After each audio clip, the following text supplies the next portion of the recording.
Nous entamons la lettre B. B comme bise, vent soufflant du nord au nord-ouest. Blizzard, vent glacial, de l'allemand Blitz qui veut dire éclair. Bofus, coup de vent au Japon. Bourrasque, coup de vent bref et violent. Je n'abuse pas de leur patience. Je termine à la lettre D. D comme Zari, vent chaud soufflant dans le Sahara et en Libye. Je referme mon livre, pousse la chaise à sa place initiale et éteins la lumière. Les enfants sont calmes, aussi épuisés que nous, mais ils parviennent à s'endormir. Je vous promets, nous n'en avons plus pour longtemps à vivre ainsi. Les vivres s'épuisent, l'eau manquera dans 1 ou 2 jours. Il n'est rien de plus difficile que de ne pas flancher, et réussir à insuffler chaque jour la dose nécessaire d'espérance. Nous irons jusqu'à demain, voyageurs immobiles. Un jour de plus est une chance de plus, ne l'oubliez pas les enfants, soyez patients. Pour se rassurer, nous parlons d'avant. Les histoires de notre enfance ont ressurgi, les souvenirs de nos années joyeuses nous ont aidés à passer les heures tristes. Et les quelques livres que les enfants ont emmenés avec eux, comme l'histoire des vents, est le plus beau livre du monde. Je le connais par cœur, m'accroche à chaque mot comme à une bouée. Harmattan, vent d'est, chaud et sec, soufflant sur l'Afrique occidentale. Okuto, vent du nord-est au Japon. Je raconte la force de l'invisible, la caresse de l'air et la puissance des souffles traversant les terres et les océans. J'apprivoise peu à peu la sortie prochaine, l'air du dehors, la brise légère qui caresse nos cheveux, ou un courant d'air qui me ferait cligner les yeux. Je continue jusqu'à la lettre L, comme loup, vent indien. Lorsque nous avons acheté la maison, j'ai flashé sur le grand jardin. Mon mari a trouvé la plaisanterie de très mauvais goût. L'ancien propriétaire avait construit une sorte de bunker à moitié enfoui dans la terre. Mon mari a menacé de détruire cette verrue, de construire une piscine pour la remplacer, puis y a renoncé. Les enfants y jouent à cache-cache, s'imaginaient aventuriers dans les décombres d'une ville désertée. 7 mois, 212 jours pour être précis, que nous ne jouons plus, depuis que l'hiver nucléaire s'est abattu sur nos têtes. Cet abri souterrain nous a sauvé la vie. Au début des alertes, nous avons commencé à aménager l'abri, à remplir les étagères de boîtes de conserve, puis au fur et à mesure des menaces, nous avons rajouté l'eau potable, 2 litres par jour et par personne, pour au moins 6 mois. Un groupe électrogène pour l'électricité, un système de ventilation qui est en bout de course. Nous avons tenu quelques semaines supplémentaires en nous rationnant pour nous empêcher de sortir trop tôt. Nous sommes entre 2 mondes, sans savoir ce que demain nous réserve. Nous sommes peut-être comme le chat de Schrödinger, simultanément vivant et mort.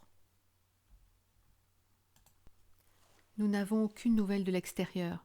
J'ai oublié de prévoir une radio, qui d'ailleurs ne servirait peut-être à rien. Nous ne savons pas si nos proches, nos amis, nos voisins, ont eu autant de chance que nous.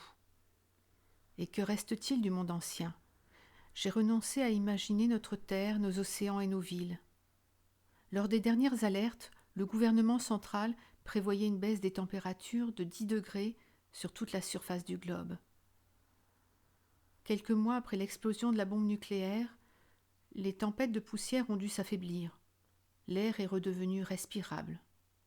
C'est du moins ce que nous rabâchaient les flashs d'information avant la dernière alerte. Mais comment peut-on savoir ce que la Terre est devenue ? La petite Jeanne se met à pleurer. Il fait une chaleur moite et l'oxygène commence à manquer. Le confinement devient insupportable. Je murmure à son oreille la suite de sa lecture préférée et elle se calme doucement. F comme faune, vent du sud, chaud et sec, qui souffle dans les vallées alpines. Fremantle Doctor, vent soufflant de la mer vers Perth, ville située à l'ouest de l'Australie, qui prend la forme d'une brise de mer qui vient refroidir la plage, entre midi et 15 heures tous les jours de l'année. Friska, coup de vent en Suède. À la lettre G, comme Grégal, grand vent dominant qui souffle sur la Corse, la petite rejoint ses rêves. Mes cauchemars me rattrapent. Peut-être sommes-nous les seuls survivants. Je n'y crois pas tout à fait, mais j'avoue que la situation m'a effleurée. Je respire doucement, tente d'apaiser mon mental, de me concentrer sur notre chance d'être vivant. M, M comme Mastral, grand vent froid du nord dans le golfe de Gênes. Melten, vent du nord qui souffle l'été sur la mer Égée.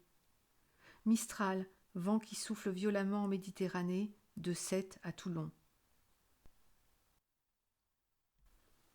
Je m'assoupis en pensant que l'avenir, ce sont mes 2 enfants, et les enfants survivants, et les adultes qui les guideront à l'opposé de l'ancien chemin. Quelques heures ont passé. Les miens sont endormis ou font semblant pour ne pas perdre leur dernière force. Aujourd'hui est le premier jour de notre nouvelle vie. À leur réveil, mon annonce ne réjouit aucun des occupants de notre cachot. Les enfants regardent leur père, attendant un signe d'encouragement. Il me sourit. « Ne vous inquiétez pas, tout ira bien, dit-il. » Je serre les petits dans mes bras. Nous imaginons le moment attendu depuis des mois. L'excitation nous gagne tout à coup. Pour la première fois depuis longtemps, nous parlons, et ce n'est plus d'hier, mais de demain. Nous entamons notre dernier repas, buvons les dernières gouttes du réservoir d'eau potable. Avant de sortir, je termine ma lecture des vents du monde. Jusqu'à Zied, vent chaud et violent des vallées tunisiennes. Sans oublier le Willy Willis, le cyclone tropical d'Australie. La porte blindée va s'ouvrir sur l'inconnu. Un changement total de notre existence va nous saisir. Le grincement à l'ouverture de la porte résonne dans notre réduit. Un nouveau monde nous attend. Je prends une grande respiration. Je souris au mien et je sors les pas hésitants. Si je n'ai pas perdu le décompte, nous sommes le matin du début du 8e mois après l'hiver nucléaire. Une nouvelle ère a commencé.